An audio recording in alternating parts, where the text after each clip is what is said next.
In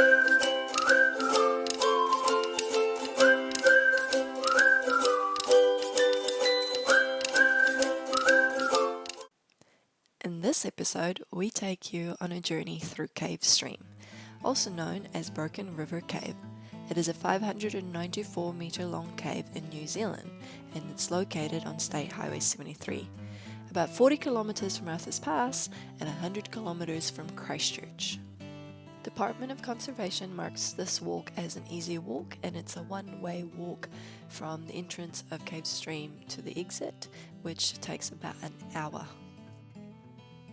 If you hit Cave Stream at the wrong time of year, you're going to get ice fed water, which is going to be freezing cold and make the experience really unenjoyable. We hit it in the summer and the water levels were nice and low. We'd consider ourselves relatively hearty because of our scuba diving through the seasons, but we still chose to wear our 7mm wetsuits, and we also had our dive torches as well, which were really helpful. Now, there have been 2 deaths in Cave Stream, so it's actually not to be taken lightly and should be researched in advance. At the main entrance to Cave Stream is where you're going to get the most wet and the most cold to set you up for the rest of the walk. If you read on the plaque, it'll say it's about waist deep. Now, this is going to change during winter and summer. So, as you can see in a minute, I'm not that short, but the water in summer has already come up to around my chest level, and that's not a problem.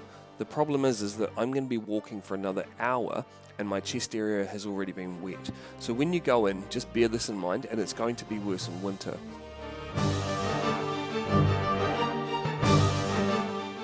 As you can see, it's quite dark in there, so having a really good set of torches is quite important. And you want to make sure that if your torch gets wet, you've actually got a spare that you can use.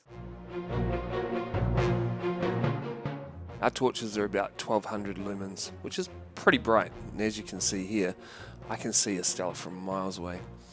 When you've got really cool torches, really good torches, it makes the experience of being in the cave so much more fun, so much better, and so much more enjoyable and a lot safer.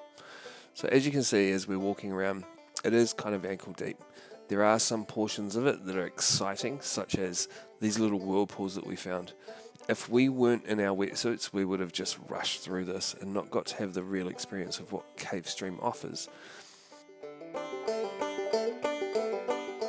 You can also see that there are parts in here where if you weren't wearing a set wetsuit, this would be up to your chest, and getting through these little portions would make you really cold. The water is crystal clear, and when you put your light underneath it, it shines up iridescent blue and it looks amazing. So we're about halfway through, and there's been a massive rockfall.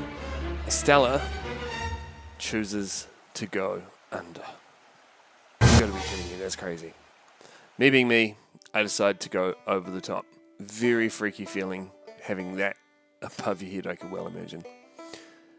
Now, as I said at the start, the water level when we went through was low because we were there in summer.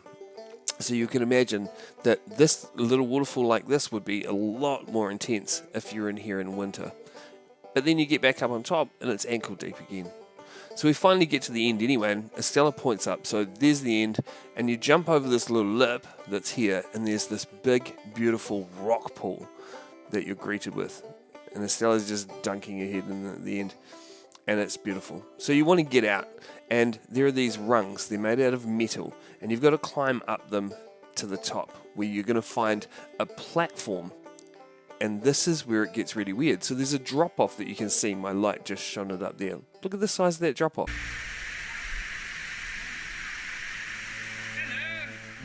This is when we realized that the lady was actually stuck because she was struggling with the last piece, and there were people who had been waiting for a while.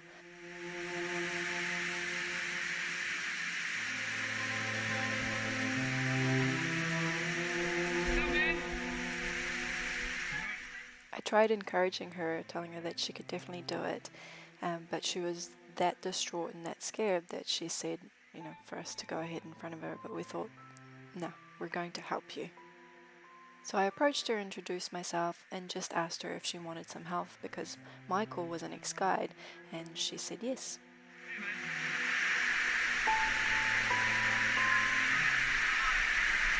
Eddie. What are you worried about? My name's Michael, by the way. I'm an outdoor guide. I do this shit all the time. What part of this are you worried about? Standing on that and slipping? Yeah. If I was to stand halfway on it and help you out, just to get a foot on, would that be alright? Because the main thing, the first thing is getting your foot on, right? To do that, I'm going to have to jump past you though. Okay? No, that's okay. Just come back a little bit. That's it. Watch your head. There you go. That'll do.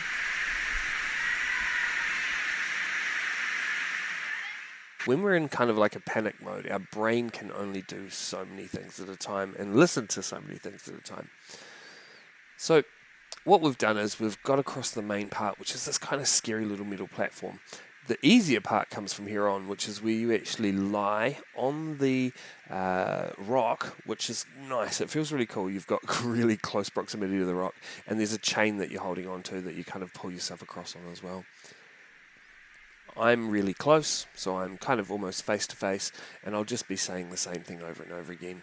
Something like, yeah, that's right, keep coming towards me, you're doing fantastic.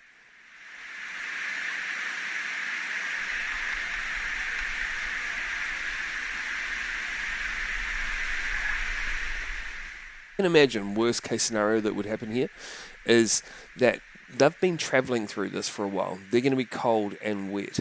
And the longer that this person sits here, the more that their body is going to start to freeze up and not respond in the way they want to.